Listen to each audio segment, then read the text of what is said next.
Hello and thank you for attending my PowerPoint presentation on power creep in Honkai Star Rail.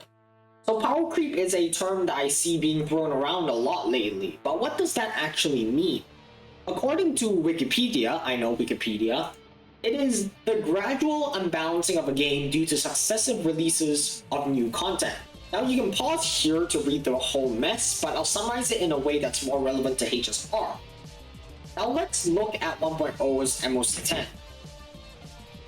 This is the list of enemies for the last wave of 1.0's MOC10. This probably doesn't mean anything to you, because the numbers aren't available in-game and so you don't have any form of context. If you count the total amount of health across all three waves of both halves of MOC10 and 1.0, it totals to 1,891,808 by my math at least. Now let's look at the current MOC10, not MOC12, MOC10, and adding up the health in the same way. The first half already has 1,704,890, which is already almost as much as both halves of MOC10 and 1.0. The total amount of health for all of MOC10 in 2.7, well now 3.0, 3,719,760, which is almost double that of 1.0. And if you want to compare it current MOC12, it's not even close. MOC12 has a goddamn 10,823,890 health. And yeah, back in 1.0 we had 20 cycles to clear instead of the 10 we have now. This is the 1.0 MOC10 Cocolia. She has a mere 384,960 health. Now this is the current MOC10 Cocolia. She has 836,946 health, which is over double 1.0's MOC10 Cocolia.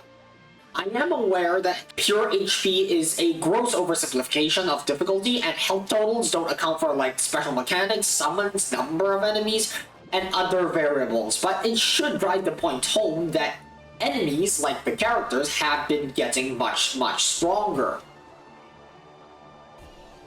So why does power creep happen? The biggest reason is that basically when a new character drops, they want people to pull it. One very simple way to do this is to make the character stronger than all others. So as new characters gradually get released, their damage output gradually increases, outclassing older characters with lower damage output. Here's the problem though. If this process of getting stronger doesn't also apply to enemies, these new characters will just easily steamroll these weak enemies, making for a very easy and uninteresting endgame. So, logically speaking, they have to increase the health pool of the enemies too, which makes older, weaker characters unable to keep up and clear in time. Now, is this a good thing? Perhaps. I see a lot of people talking about power creep in a purely negative light, and I can't say I blame them. It kind of sucks for us as players who want to use our favorite characters, but the thing is, power creep is just a natural state of progression of a game. Consider for a second the perspective of the game devs. The game devs would absolutely hate to see their new characters and whatnot just not be used at all because they're underpowered. A character in a Hoyoverse game takes months to make. They have to come up with the idea for the character's design, then they have to make art for the character, then they have to make a 3D model for them, come up with ideas for their kits, implement that kit into the game together with animations, and then balance it. And that last step ends up making the character underpowered. Sales would just tank, which would kind of make the rest of the entire extremely long, extremely taxing and expensive process basically moot. And that is a risk they probably can't afford to take repeatedly. So they need to make sure that the new character is noticeably stronger than the previous one, which is perfectly valid in my eyes. At the end of the day, Hoyoverse needs to make money.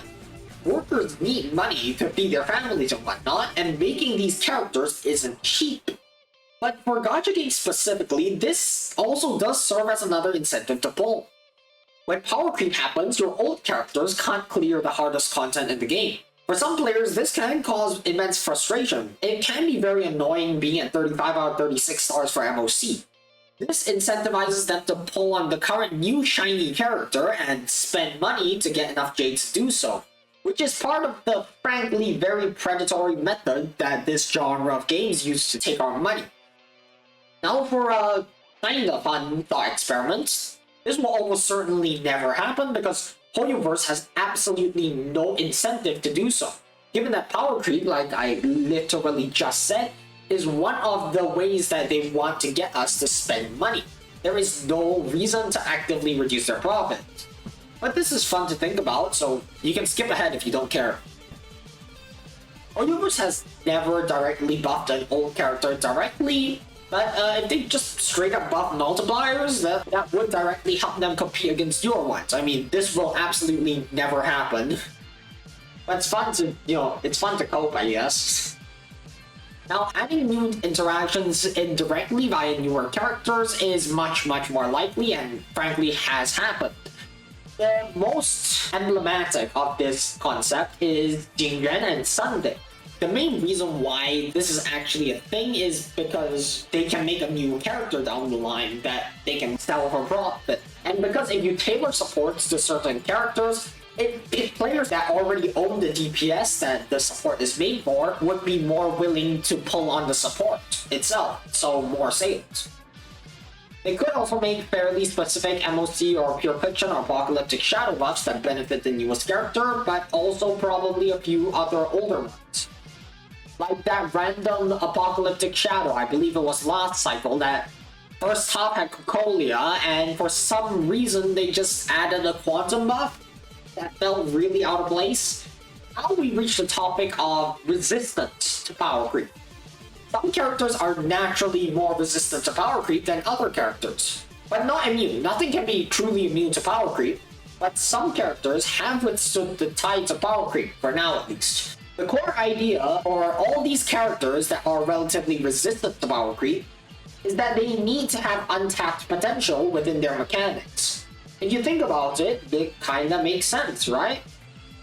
They can balance them to be already meta on release and then slowly unlock that potential over time, allowing them to stay top tier on par with other characters without breaking the game on the initial character's release. But if they don't have this potential, then they are either broken on launch, which is a terrible idea, it'll only accelerate power creep further, or be stuck at that power level over time and be power crept into oblivion.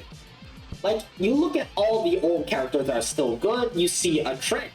Emiko and Herta didn't release the 1.0 where they didn't initially have an AoE environment to excel in. From May's 50% weakness break efficiency wasn't utilized fully. Jinren didn't have Ash Blazing and Lightning Lore was incredibly slow and clunky. Akka didn't have a great second dot to pair with. Topaz also didn't have Ash Blazing and also he didn't really have many good follow-up based carries to support. Even newer characters like Acheron didn't have two insanely good Nihilities to support her like she does now with Jiao Qiu. Rappa wasn't able to generate enough charge stats until Fugue came out. Compare that to characters like Ting Liu, who already had high self buffs and no unique gimmicks to gain relevance later. And as much as I hate to admit it, Firefly already had her basically perfect team on release, which made her really strong then and frankly still is now because of the sheer power, but she will probably fall off very hard in the future, as much as I hate to admit it.